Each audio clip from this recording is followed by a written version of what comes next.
What's up, everybody? Welcome to the PickSix podcast show here on CBS Sports HQ, presented by the United States Marine Corps. I'm Will Brinson. I am your host, joined now by Danny Kanell, Ryan Wilson, and John Breech. Look, it's Super Bowl week. The game's not here, but it's getting close.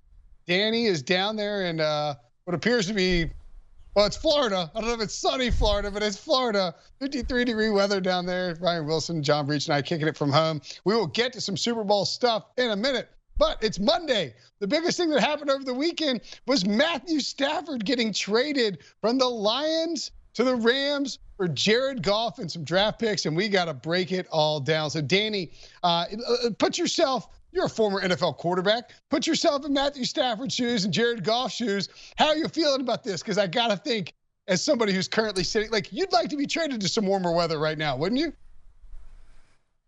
Are you kidding me? This is like Matthew Stafford. No wonder he's in there in Cabo and he's doing tequila shots with Sean McVay when they found this out. Like, this is incredible for him to have the opportunity to get out of Detroit, where he's on a franchise, perennial loser. He gets criticized all the time. Now he gets to go to a place where it does feel like, hey, they're maybe a quarterback away, even though in reality it's probably a quarterback and some pieces around him. But you're going to get to go to L.A. It's going to be huge for his brand. Well, I don't think that's what drives Matthew Stafford. So he's got to be thrilled about this. He's got to be absolutely thrilled. And then Jared Goff, on the other hand, I can understand his situation a little bit better as a quarterback who all the time was kind of teams were looking for a better option, or I was getting cut because some other guy was viewed as a better quarterback than me. This one's got to sting Jared Goff and be a pretty significant blow to his ego early in his career. And I wonder what this does to him, because I do think he's going to be kind of sent off to this wasteland where clearly in Detroit they're in rebuild mode. They're not planning on winning this year, maybe even the next. It's a long-term plan. So I feel bad for Jared Goff. I'm elated for Matthew Stafford. For Jared Goff, I wonder if this kind of sends his career off into oblivion. That's a good point, Danny, because Jared Goff tried to put the best spin on this story. He said he wanted to go where he was wanted. And yeah, that's one way of looking at it.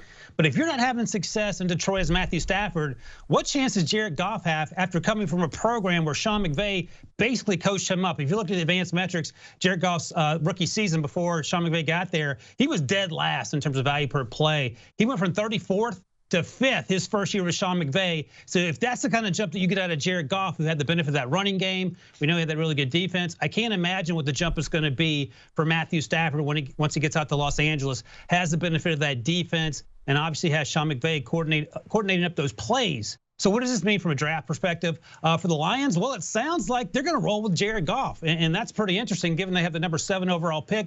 They also had some other opportunities to trade with other teams who have first-round picks this year. The Rams don't, because they trade every pick on that they have at their disposal in the first round. They don't pick again until 2024, which tells you how much invested they are, not only in Matthew Stafford, but also in giving up first-round picks for playmakers. Jalen Ramsey was another first-round pick they got in exchange for 2 first-rounders. So I think the Rams are in great shape. The salary cap is just an illusion. I know John Breech is really big on the salary cap. The Rams don't think so. And I'm with you, Danny. I don't know what this means for the Lions short-term or long-term. They have a ton of first-round picks in the future. That's great. But Jared Goff isn't going to magically fix what's been broken for some time now when you downgrade the quarterback position. Yeah, and I'll harp on this a little bit more. There's a reason the movie Beverly Hills Cop sends Axel Foley from Detroit to L.A. and not the reverse. Because going L.A. to Detroit just isn't that sexy. And as Danny Kanell just said, look, Jared Goff, this might be the end of his career. We might see him flounder for 1 or 2 more seasons. But if he couldn't make Los Angeles work, where he had one of the smartest offensive minds in football, he had a lot of weapons around him. And he had his good days, he had his bad days, but nobody would consider him a great quarterback. And now he's going to Detroit, where he's downgrading in every possible way a quarterback can downgrade. It's hard to see him having very much success there. And as for the Rams, they gave up a lot to land Matthew Stafford, but Sean McVay doesn't care. He's never had a first-round pick since he's been hired, so he doesn't even know what he's missing. Since 2017, his first day on the job, no first-round pick that year, nothing in 2018, nothing in 2019, nothing in 2020. Now we might not have one until 2024, but the Rams will probably trade that away too. What McVay wants more than the first round pick is a quarterback who can run his system to perfection. And I think that's what he's getting in Matthew Stafford. And so I think that the Rams realize how small their Super Bowl window is right now with guys like Aaron Donald and Jalen Ramsey on defense. You only have 1 or 2 year window. You got to pounce. And the Rams absolutely pounced by giving away 2 first round picks to Lance Stafford. Yeah, and look, I mean, when you talk about the downgrades, and we can look at this from both sides of the deal, and it's worth taking deep dives on because this is a massive landscape-altering trade. I mean, there's a possibility that Matthew Stafford would go to the 49ers. They were in on a possible deal. The Rams, I guess the Packers, or the Rams called the Packers, not the other way around. Sorry. Anyway, the Panthers were in on this deal. The Washington football team was in on this deal. Everybody was in on this deal, calling the Lions, trying to get a piece of Matthew Stafford. But ultimately, it was the Rams who wanted to do it. And I think, but give credit to the Lions for being able to be able to get what they got in return. 2 future first-round picks. I know that, I think it was Peter King wrote and had some, or was looking at, or maybe had some quotes from Jimmy Johnson talking about his trade value chart, how they ratchet down the value of future picks. I'm actually of the other mindset when it comes to that, because I think when you take a future, so like you can take the set value of what a Rams first-round pick would have been this year if they had one, and it's in the late 20s because that's where they pick if they're in the Super Bowl. Conversely, if you take a pick in the future, in the next 2 years, you don't know what the hell is going to happen with the Rams and their team. I mean, Matthew Stafford, I think, is eventually going to prove himself to be a Hall of Fame player the way that he plays in Los Angeles, but he could certainly get hurt. They could, the division could be awesome. There's Russell Wilson there. The Niners could bounce back. The Cardinals look like they might take a step forward. So it's possible the Rams miss the playoffs in one of the next 2 years, or catastrophe strikes and they end up with a terrible pick. We saw that with the Texans this year, where they had to give away the number 3 overall pick despite still having Deshaun Watson. So I like the idea of rolling the dice on potential future assets that are yours no matter what the outcome of that season is for that team. And I think, one of those first round picks, Danny, ultimately was them taking on Jared Goff's salary hit.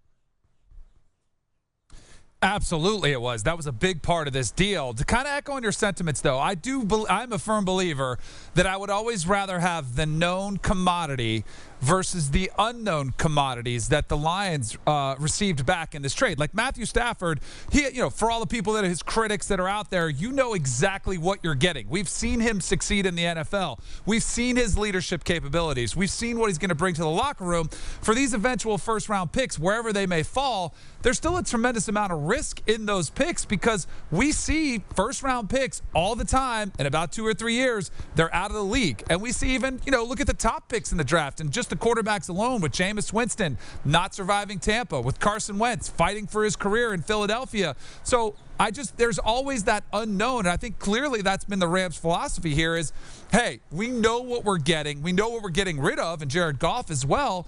And so we're going to go with the guy that we know brings to the table. So I think this is fascinating. I love it too. I think some people were shocked by this. Well, they were in the Super Bowl just a couple years ago with Jared Goff. I love this aggressive mindset from the Rams, from saying, you know what, we got to the Super Bowl, but it wasn't enough. And they deal with Jared Goff on a daily basis, 365 days a year for the past 4 years now. So they know exactly what he's like on a day-to-day basis, and they didn't feel it was good enough, or for whatever reason, whether it was preparation, leadership, whatever it was. So I think you kind of have to look at this and say, if they were willing to part ways from him and give up all what they had to get Matthew Stafford, I think it speaks volumes about Jared Goff. Dan, I couldn't agree more about the idea of what you have now in terms of the player that you know versus the draft picks. And Brinson, just for a little economics lessons for you, wearing those glasses, they're not real glasses. You're not that smart. You're just discounting the draft picks in the future. You want $1 now or $1 later. You want $1 now so you can invest it. That's the thinking there, but I think you're right on the right track. You don't know what you're going to get. Draft picks in the first round hit, 50% of the time? Probably quarterbacks less than that in round 1. Even though the Lions had the 7th overall pick, they're probably going to stick with Jared Goff because they know what they have in Jared Goff instead of rolling the dice on an unproven Trey Lance out of North Dakota State or Justin Fields, should he fall there. There are questions with all these quarterbacks who are coming out, not named Trevor Lawrence, and that's the thinking there. That said, and we've been talking about it for the first 10 minutes, Jared Goff ain't going to help you win any football games. Matthew Stafford's going to help you win when you build around him. Matt Patricia got fired after a few years and not doing very well there. They bring in Dan Campbell. And okay, here's a question for you. So how will Jared Goff fit into Dan Campbell's offense? Nobody knows. No one knows what Dan Campbell does besides yell and scream and bang on the wall and bite people's kneecaps off. We'll see how that goes. But again, I don't have very high expectations for Jared Goff. I think Danny's onto something when he says that this could be a two-and-done situation, maybe less than that in the Jared Goff era. He feels sort of like and this is going to sound mean, but I don't mean to be mean, an upper-class Blake Bortles, former first-round pick. He'll sign somewhere, be a backup, make a ton of money. Handsome dude, we get all that, but he's not Matthew Stafford. He's not saving the Lions from themselves. I like the idea of the Dan Campbell hire. In theory, let's see how it works once the rubber meets the road. I think he's a 180 from Matt Patricia, which is good news. But again, you're not going anywhere in 2021 in the NFL without a franchise quarterback. Ryan, calling anyone an upper class anything is not mean. It's like you're an upper class Will Brinson. Is that insult to either one of you? I don't know. You tell me. You know what though is I actually like this trade for the Lions. I know that we're all kind of harping on the fact that maybe Jared Goff is going to be run out of the NFL or be a backup quarterback somewhere after 2 years in Detroit. But the thing for Detroit is that they have this time to experiment. There's no pressure to draft a quarterback this year. Because you think about once Dan Campbell got hired, the Lions have been thinking about separating with Matthew Stafford. That wasn't going to last much longer anyway. So now you get rid of him, but you have a quarterback in place and you have 2 first-round picks. And Brinson was just talking about how those first-round picks are down the road. I actually think it would be worse if the first-round picks were this year, but now you have one in 2022 and 2023. So including your own that you already had, you have 2 in each year. So if Jared Goff is horrible in 2021, boom, you're looking for a quarterback the next year. And if Jared Goff plays just well enough, maybe the Lions go 8-8 or 9-7, you say, all right, well, maybe we can work with Jared Goff. Then you have a starter for 2022 and you kick the can to 2023 where again, you have 2 first-round picks and you can take a quarterback. So it kind of gives you 2 free years to consider where you need to draft a quarterback. And Ryan, you talked about Jared Goff learning Dan Campbell's offense. The offense he's going to need to learn is Anthony Lynn's, and he had a front row seat to that in Los Angeles. We saw what Anthony Lynn did with Justin Herbert. Obviously, Jared Goff is not Justin Herbert, but Lynn has a system where quarterbacks have been able to thrive. We've seen it in Buffalo. We've seen it in Los Angeles with the Chargers. And so if anyone can kind of keep Jared Goff near the McVay level, but not quite there, it might be Anthony Lynn. Wait, what is happening here? Breech, did you just say if the Lions go 9-7? They didn't hire Jim Caldwell, man. They're not going to magically pull out 9 wins. Let me point out to you, including, this is a great call by Mike Clay, who took a look of ESPN, who took a look at the depth chart for the Lions. If you take out Kenny Golladay, Marvin Jones, all the free agents, here's the Lions wide receiver depth chart. And yes, they could franchise tag Kenny Golladay if they wanted. The number 1 wide receiver for the Lions, Quintez Cephas. The number 2 wide receiver, Geronimo Allison, then Victor Bolden Jr., and then someone named Tom Kennedy, who might just be a State Farm insurance agent that they dragged over to the practice facility in order to fill out the depth chart for all we know. The point being is that Jared Goff not exactly sauntering into a 9-7 situation with Dan Campbell.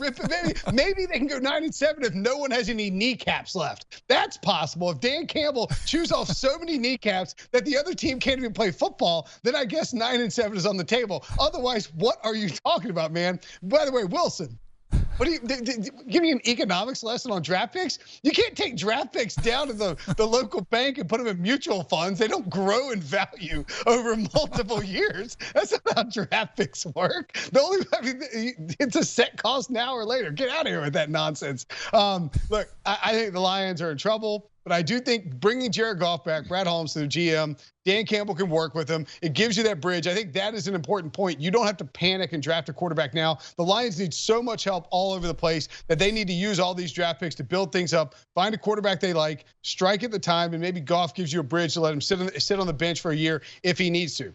From the Rams' perspective, though, it's a total opposite, Danny, because this team now, having gone all in like 7 or 8 different times, their last first-round pick, the president of the United States was technically Barack Obama. and their next first-round pick is going to be the final year of Joe Biden's first term. That's how long it's been since the Rams drafted somebody in the first round. Of course, it was Jared Goff. They are all in with Jalen Ramsey, all in with Aaron Donald, all in with Todd Gurley. Oh, right, they cut him. All in with Matthew Stafford.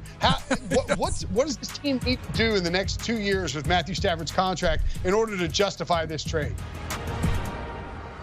They got to win a Super Bowl. I mean, isn't it pretty clear? Because they just sent away the quarterback who got him there and came up just short versus the Patriots. And I know that's lofty expectations. But this move, and there has to be a sense of urgency, too, at Matthew Stafford's age, where I know quarterbacks are playing well into their 40s now, but not every quarterback is made that way. He's been battered from his time in Detroit. So I think there's a tremendous amount of pressure on the Rams and on Matthew Stafford. You know, he has his critics, and it's always been kind of, well, he plays in Detroit. It's a bad franchise. And I understand a lot of that, but now he gets a change of scenery. Now he gets this offensive mind and Sean McVay. Now he gets a run game. Now he gets the system. And the Rams get a quarterback who's viewed as a difference maker. Like, that's the bar how they're going to be judged. And if they don't, and God forbid they miss the playoffs or something, I mean, because then it's all of a sudden well, how bad has this thing been mismanaged? I mean, we're talking about some of the first-round picks, the lack of first-round picks they've had. How about some of the mistakes they've made in giving Todd Gurley that extension, in signing Brandon Cooks, in giving Jared Goff that extension way too early, where they got themselves in this position? So there's a tremendous amount of pressure on Les Snead and the Rams as an organization if this doesn't pan out with huge success. Yeah, I agree with that, Danny. I think Les Snead is feeling a lot of pressure to the point where he's trading every first-round pick because he's sort of out of bullets, and that's his plan to win. We talked about the salary cap not even being a real thing. If you look at other than first-round picks the Rams have made in the Sean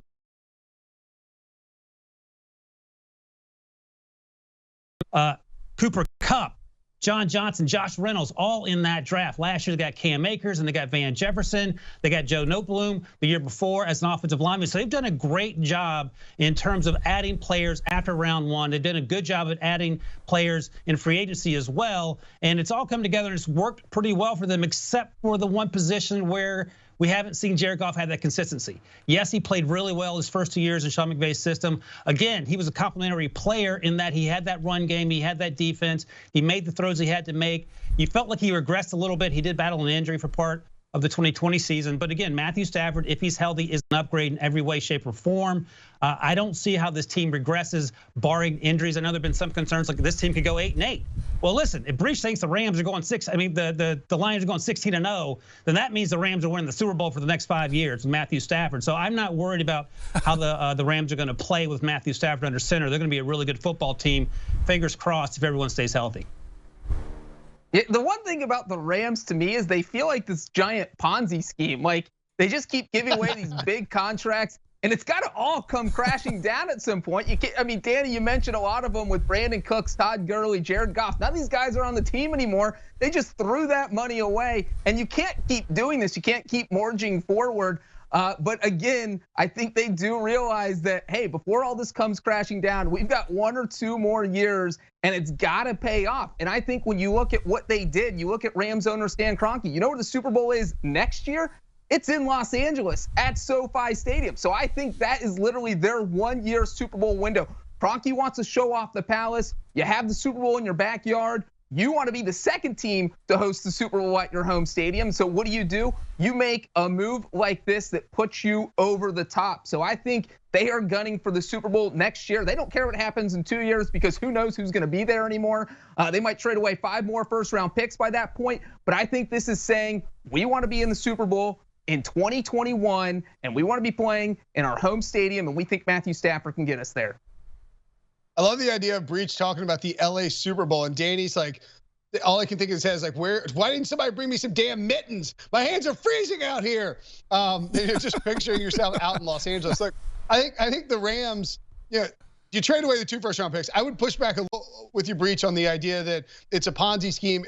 Funny line, but like they made a mistake with the Jared Goff contract. but they just got out from under it. I mean, they're going to have to deal with this next year with Gurley and Goff. I think $30 million in dead cap money next year. That's a problem. Don't get me wrong, but you took care of business in terms of clearing the runway for the next 3 years with the Jared Goff money. You're going to get out from under it with one big tough strike. You've got your cap fairly managed. You have Stafford on a cheap deal. I think it's $40 million total for the quarterback, which is, that's doable. And so I think in that sense, the Rams are in a good spot. Also, I would say from a schematic standpoint, what the things that Jared Goff stopped doing over the last 2 years. One, really, especially in the second half of 2020, they dialed back play action bootlegs significantly. And I just don't think that Sean McVay believed Jared Goff had the necessary athleticism to get out on the edge and make those throws. That's what Matthew Stafford excels at in terms of play action. He's I think, one of the top 5 passers in play action numbers, and the Rams run play action at the 3rd highest rate in the NFL last year.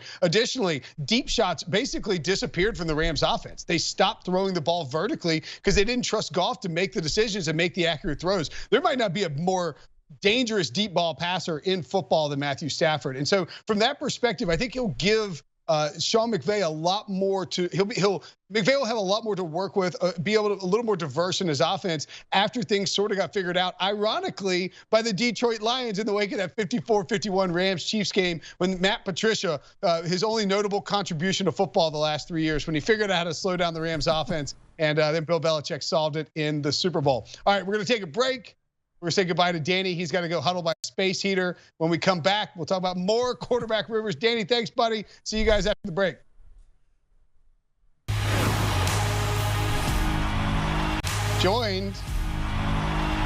Presented by the United States Marine Corps, and joined by John Breech and Ryan Wilson, I believe. We are going to talk about some other talk about some other quarterback dominoes that might fall. I thought I was going to have to do like a 45-minute soliloquy on Aaron Rodgers and the future, but then fortunately John from State Farm and Ryan could join me again. So Matt LaFleur was asked about Aaron Rodgers. Talk about a situation that has cooled off dramatically. In the wake of Aaron Rodgers saying after the game, like, my future's uncertain, I don't know where I'll be. Who knows, life is pointless, who knows anything. Tomorrow is a new day, maybe. All kinds of, stuff like that. It's pretty much been quashed. He went on the Pat McAfee show. He said, hey, look, I think I'll probably be here next year. And then Matt LaFleur came out today and basically confirmed that as well, saying he expects Rodgers to be back.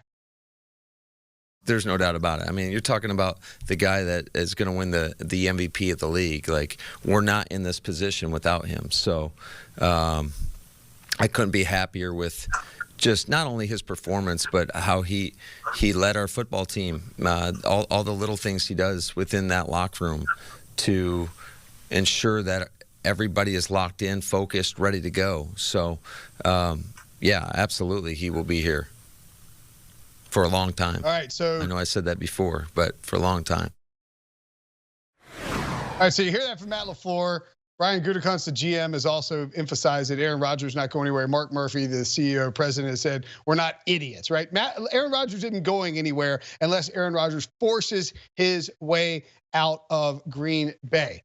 Interesting note to add here that the Rams, before they tried to trade for Matthew Stafford, according to good friend Sam Farmer of the Los Angeles Times, your buddy Ryan, he according to Sam Farmer, the Rams tried to trade for Aaron Rodgers but were quickly rebuffed, and then but Brian Gutekunst said no, that's absolutely false, which is really weird. Do you think, Ryan, this is ultimately a big nothing burger that we went through over the last week with Aaron Rodgers and he's coming back, or is there still more to the situation?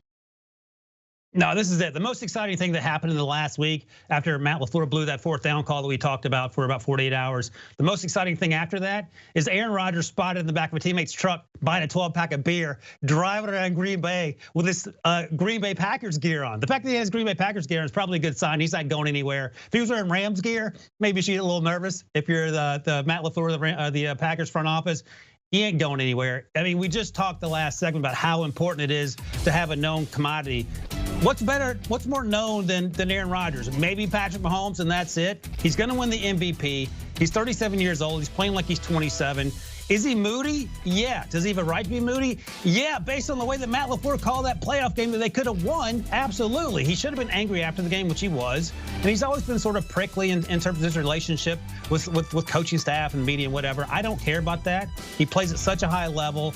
He took it personally. He's a competitor. He's all those things. He'll be back next year. He'll be wearing his Packers gear. And if we're all lucky, he'll bring a 12-pack to work on the first day when everyone's back at work trying to win the Super Bowl in 2022.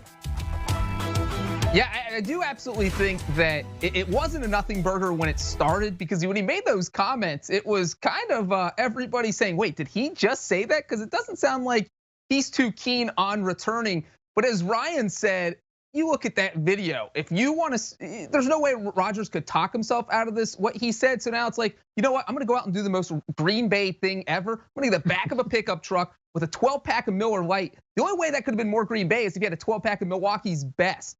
So I think that Rodgers kind of put all the rumors to sleep. And as you guys said, he talked on the Pat McAfee show, kind of to play down the rumors. And you know what? Unlike the Los Angeles Rams, every single person from Green Bay's head coach up to the team president, they all have Aaron Rodgers back. They all want him to return to Green Bay. They are not going to let him leave. Remember, when Sean McVay got asked about Jared Goff, he was like, he's our quarterback right now.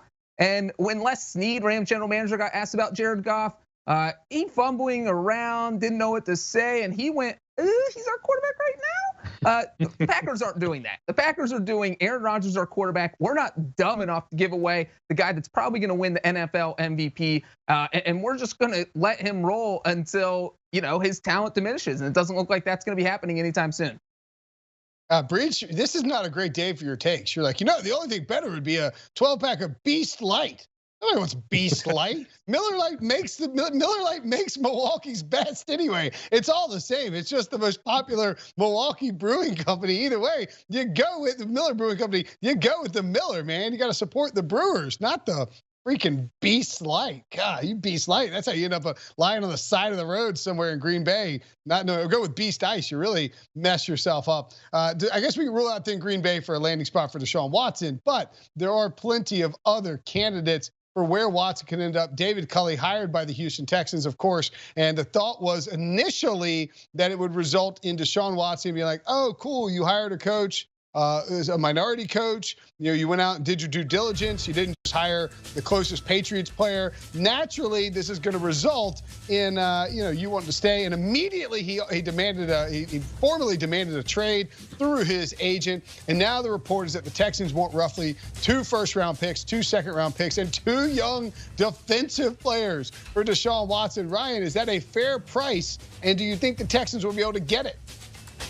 Yeah, it's a fair price, especially if we compare it to what Matthew Stafford got. Matthew Stafford's 32, Deshaun Watson is 25. Matthew Stafford's a top 10 quarterback. Deshaun Watson's a top 5 quarterback. Much more mobile, does a lot of the things that today's NFL quarterback, quote unquote, does. The Patrick Mahomes, Russell Wilson, Lamar Jacksons, and he does it at a really high level. He also does not want to be in Houston, so the Texans can ask for whatever they want, and I think that is a reasonable asking price for this player. But at the end of the day, the Texans don't have any leverage. They can say they have leverage, and I know our guy Pete Prisco is like, don't trade him. Well, you can say that, but guess who does have leverage? Deshaun Watson. He just got that $20+ million signing bonus on that new deal that he signed last season. He can sit at home with his feet up and wait until the cows come home. He doesn't have to play. He is angry about the DeAndre Hopkins trade for last year that they basically gave up peanuts in return. He's angry about the fact that Eric Bieniemy, who was recommended to him by Patrick Mahomes, because Mahomes said he helped him so much in that offense in Kansas City, he just wanted to interview him.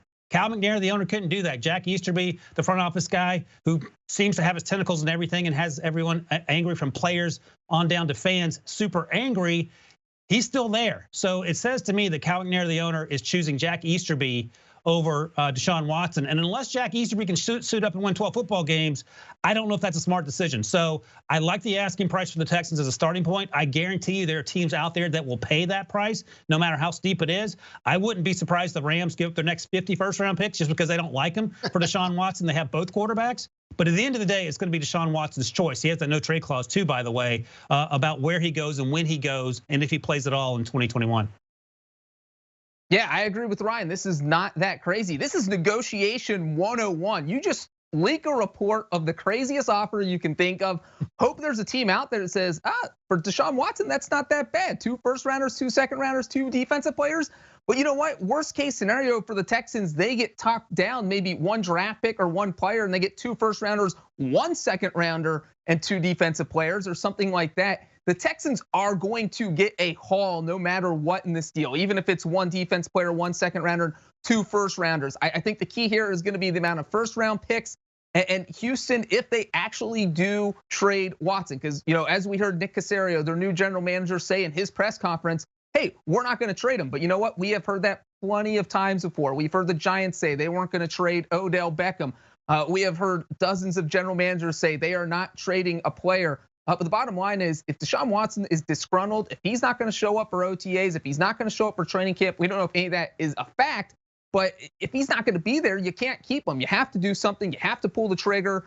And there are plenty of teams out there that could use a Deshaun Watson caliber player at quarterback. I don't know, like maybe the 49ers. You look at that division right now, Matthew Stafford, Kyler Murray, Russell Wilson. And then you have the 49ers who are like the caboose who is barely functioning right now. And not that Jimmy Garoppolo, he just got him to the Super Bowl, but he is definitely the worst quarterback in that division at this point.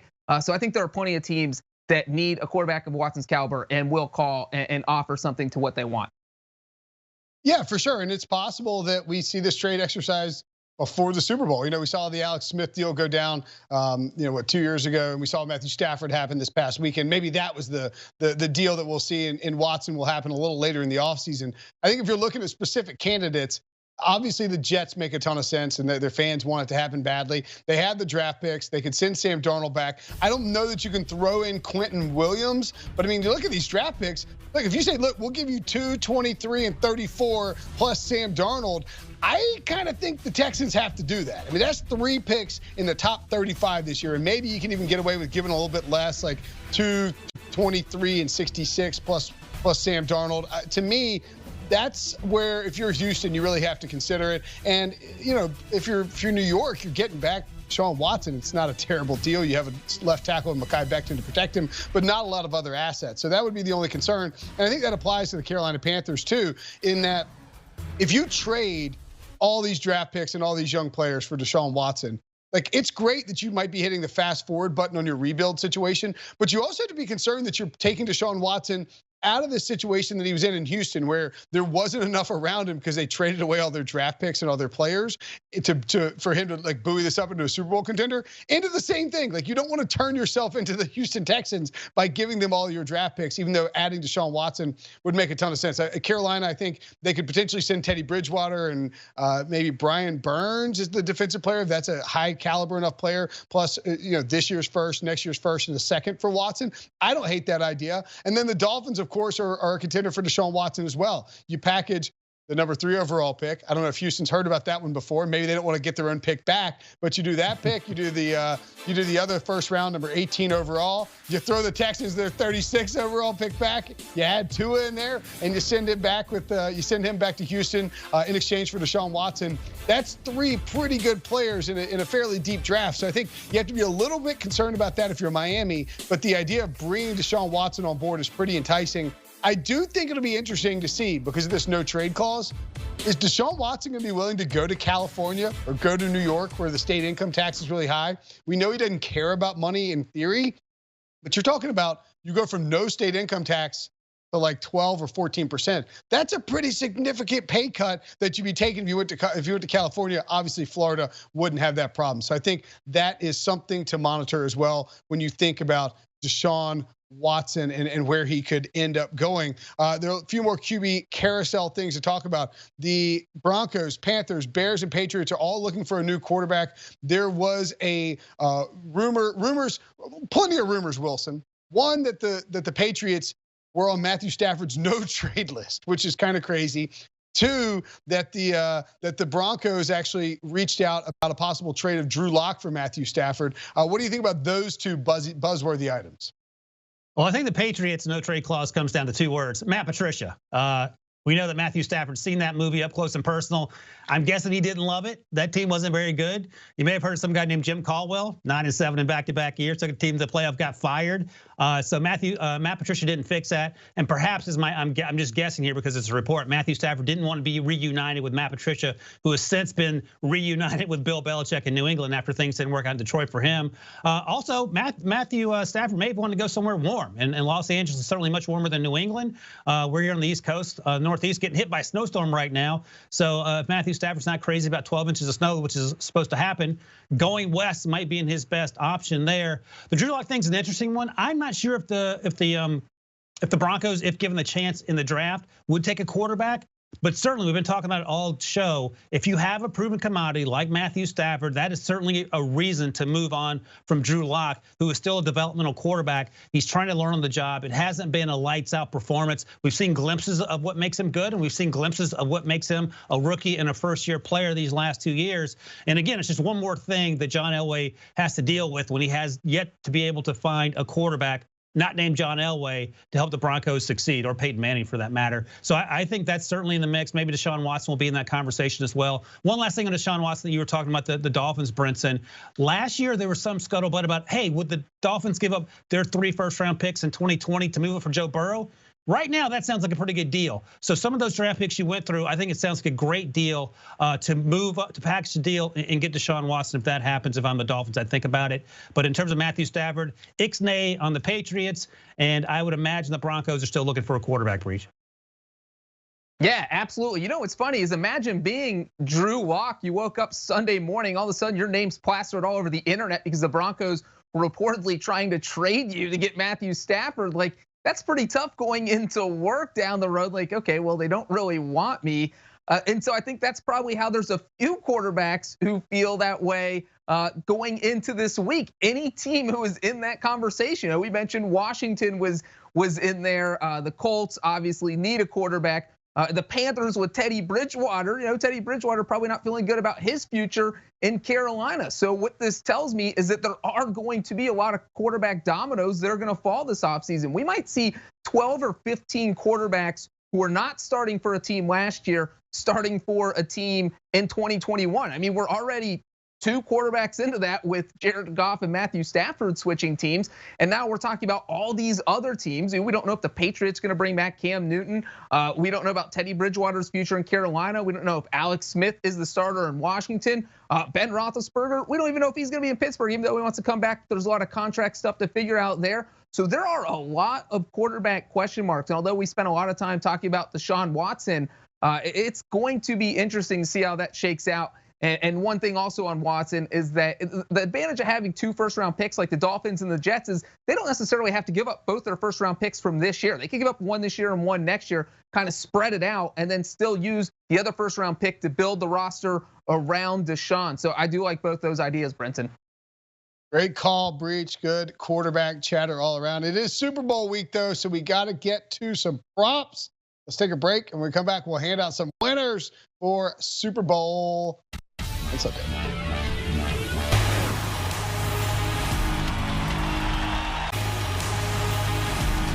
All right, welcome back to the PickSix podcast show presented by the United States Marine Corps. Will Brinson, John Breech, and Ryan Wilson breaking down some Super Bowl props. Breech, we had this emergency podcast we had to do recently, and we couldn't get a hold of producer Debo. He went AWOL. I finally figured out where he went. As it turns out, he went to Caesar's Palace and he dropped his annual salary on the Chiefs -3. $520,000 bet made by a William Hill bettor. Turns out he went to Nevada, not New Jersey. I guess I could bother doing my research and reading. That's an expensive trip though. -120, -3 to win $433,000. Ryan Wilson. I like to think about you driving to a casino with $500,000 in cash and dropping it on a professional football game. Like that idea, for some reason, gives me a great amount of joy. What do you think about this bet? And B, do you think the Chiefs are going to cover, or do you like the Buccaneers in this game? Yeah, I would be overcome with anxiety and something terrible would happen to me. Here's what would happen. I would make the bet. I'd feel terrible about it. I'd win the bet and then get hit by a train. That's the most Wilson thing ever. So in that case, I'll put you in breach of my will and give you both nothing. So here's the deal. I actually like the bet. I like the fact that he or she likes the Chiefs, because I've heard a lot of, we've been watching CBS Sports HQ throughout the day and been talking to celebrities and athletes. A lot of people love the Buccaneers. I know it's a home game. This feels like something that Breech will be onto as well. So I'm going to go with the Chiefs. I'm going with the proven commodity in Patrick Mahomes. It's been 12 months, hard to believe, when you, me, and Breech were on the set there in Miami doing the Andy Reid dance. Andy Reid off the bye dance. Andy Reid's coming off the bye. He wins games. This is the exact same thing. I think he's gonna be prepared. The Chiefs aren't flying in until Saturday. It's basically another away game for them. In week 12, they came to Tampa Bay and put a whooping on the Buccaneers, led 17-0 at half, led 20-7 in the fourth quarter before the Buccaneers scored 2 touchdowns late to make it a close game. I'm not worried about any of that. All I'm focused on is Patrick Mahomes, that explosive offense, and getting after Tom Brady on the other side of the ball. And I think the Chiefs are gonna win again.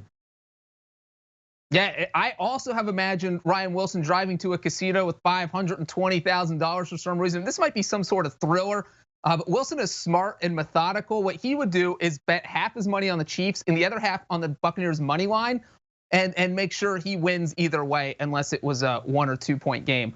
I personally also like this bet, because this is the side I think I'm going here with the Chiefs winning and covering. Ryan, you just mentioned the fact that the Buccaneers are playing at home in the Super Bowl, which I'm sure many people have mentioned over the past week. Well, guess what? The team you don't want to be playing in your home stadium is the Kansas City Chiefs, because Patrick Mahomes is unbeatable on the road. He's 21-4 in his career away from Kansas City. In the 4 losses, he averaged 38.5 points. So those losses weren't his fault.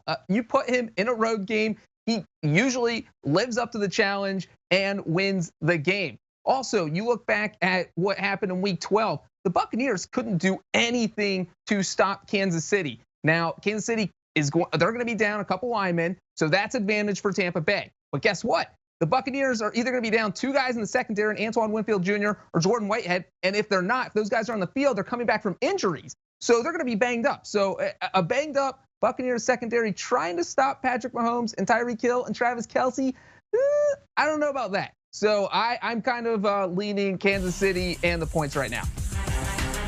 Yeah, I'm with Kansas City here, KC -3. I just think that when you look at this game and you look at the matchup, I understand that Tampa Bay is coming on really strong. I know that their defense is playing really well. I know that they have Tom Brady on that side. I don't like fading Tom Brady in the playoffs, even though I think I've done it the last 3 weeks against the spread. And I do think it'll be a close game. I also think that, by the way, Wilson and anybody watching this, do not listen to Breech. Whatever you do not go bet KC -3 and the Tampa Bay money line +153. Because when that field goal from Harrison Butker goes through and the Chiefs win by 2, you're gonna want to be hit by a train rather than going home to explain to your wife that you bet $500,000 on a football game and somehow lost both bets on both teams, even though one team won. You don't want to be in that spot. It's a bad spot to be in, trust me, minus the 500K part. Anyway, the lineman thing concerns me. I don't think though that I don't think it's under the radar. I think people are aware that they're missing these tackles and that the Tampa Bay Buccaneers pass rushers are coming on. So to me, I really think that you'll see Andy Reid with 2 weeks to prepare, scheme up ways to get Mahomes on the move, and then all of a sudden you have to have these defenders floating along, covering Travis Kelce as he and Mahomes sort of playgrounded up out there. And then Tyreek Hill's running around too. That's a lot to cover. I think there'll be less points than expected. And I don't know that Kansas City's just gonna blow this team out, but I do like the Chiefs to win and to cover the 3 points. One other idea, if you wanna mess around with the money line with Kansas City, there's plenty of sports between now and then. Find some heavy favorites. See if you can get a little open money line parlay, and you can bring the Chiefs into play there and try and get an even money price. You can hit too. Let's take a break. When we come back, we'll talk about the over and the under and whether or not we like one of those sides.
Welcome back to the Pick Six podcast show here on CBS Sports HQ, presented by the United States Marine Corps. Will Brinson, Ryan Wilson, and John Breech. Let's dive right back into the Super Bowl and some odds and things you can bet on. And we'll start with the over-under 56.5. Ryan Wilson, what do you think? It sounds like the over is going to be a home run. I'm taking the under. In fact, the only time the over has hit in recent years is the 57-point total, and that was Patriots-Falcons in that overtime game. Started up 28-3. We know how it ended. If you're a Falcons fan, you don't want to think about that. In fact, of the 12 games that have closed at over 50 points, 11 have gone under. And in fact, when these two teams last met in Week 12, that game was a shootout. 51 total points. I think what happens a lot of times in Super Bowls, teams come out slow. They're a little trying to figure each other out. We've seen that happen in years past. The Chiefs got off to a slow start last year before getting red hot in the fourth quarter. And I think we'll see that feeling out process again on Sunday. I would love to go over. There's so many good players at skill position players on both sides of the ball, but I'm going to go under this 56.5. Well, Ryan, there is a period where you feel each other out when you're playing a team, but guess what? Not with the Chiefs. When they play a team for their second time, they are averaging more than 34 points per game. That's not just divisional games. We saw last year against the Houston Texans. They played them in the regular season, scored 31, scored 51 in the playoffs. They played the Titans in the playoffs last year.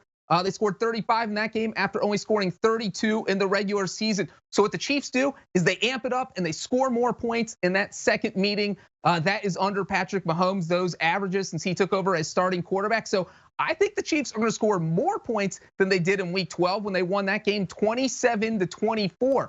I like Kansas City to score somewhere between 34 and 37. So it's about whether or not the Buccaneers can keep up. Now, the one thing that I do think about here that makes me afraid of taking the over is the weather report. We haven't had to talk about Super Bowl weather very much because it's a sunny day or it's inside, so you don't talk about it. Well, guess what? There's a chance of rain on Sunday. Do you want 43-year-old Tom Brady throwing the football in the rain, running away from people? That's not good for the Buccaneers scoring a lot of points. So, and we haven't seen a rainy Super Bowl in almost 15 years. I think Super Bowl 41 with the Colts and the Bears was the last time there was substantial rain on a Super Bowl Sunday. That game ended up with 46 points. The over-under was 47.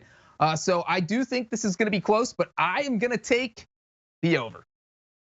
I like the under as well. I'm with Wilson. I think there'll be a feeling out process. And remember, a lot of points scored again in the last time, and it didn't get cranked up. But I would be under and then maybe take a live over if they're on a bunch of points scored early, because these teams can light it up in the second half. Let's take a look at some William Hill odd boost props. Our pals at William Hill give you an opportunity to really increase the value of what you're betting on with these odd boosts. So make sure and check those out on their website or on the app. Give me your favorite, Wilson, odds boost bet from William Hill on the board right now. I'm going to go with Tyreek Hill and Chris Godwin score each for their respective teams, of course, plus 350. Tyreek Hill scored 3 touchdowns last time they played, and he must have been invisible to the Buccaneers because he was running wide open that entire game, had 269 yards, most of those in the first half, most of those in the first quarter. We know how important Chris Godwin is down the field for Tom Brady. If they're gonna cover and double team Mike Evans, that's gonna be more opportunities for players like Chris Godwin, and I expect both those guys to get into the end zone. That'll go a long way in helping Breech get that over, but even if they both score, the under can certainly still hit. But I love the idea of Tyreek Hill scoring because he always scores, and I love the idea of Chris Godwin getting a touchdown as well because he's incredibly important to that passing offense and Tom Brady. Brinson, earlier you were talking about how do you get that Chiefs money line down to closer to even money. And you were talking about doing a parlay. Well, what you do is you do the William Hill odds boost right here with a Patrick Mahomes rushing touchdown and a Chiefs straight up win. That gives you plus 500, 5-1 odds. So all you need, Chiefs win the game, Patrick Mahomes gets 1 rushing touchdown. Now, why should you like that? Patrick Mahomes has played 7 playoff games in his career, and he has a rushing touchdown in 4 of them. So 4 out of 7 times Mahomes has ended a playoff game with a rushing touchdown.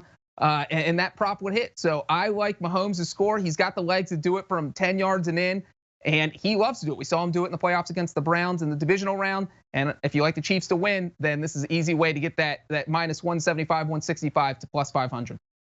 Yeah, I'm with you. That was going to be my pick too, but I'm a generous and benevolent host. And I was allowing you to get your first pick, Breech, so I didn't take it as well. But I think Mahomes scores a touchdown this game. They use his legs a ton. He's going to be healthy. You know, we were worried about him, how he would look in that second playoff game, and he was fine. And then, he's got 2 weeks to rest. So I think he'll be good. I'm going to take as my odds boost prop that the Chiefs' first scoring play is a touchdown at 2-1. Are you kidding me? 2-1? That Patrick Mahomes marches the Chiefs down and that they get a score? I think that's a great bet. There's a very good chance that they script out an early game series and they just march down the field, score a touchdown. I love it. We're going to have plenty more props for you coming up as the week goes along. Tons of Super Bowl content here on CBS HQ, so make sure and stay tuned. For Ryan and John, I'm Will. We will see you guys later.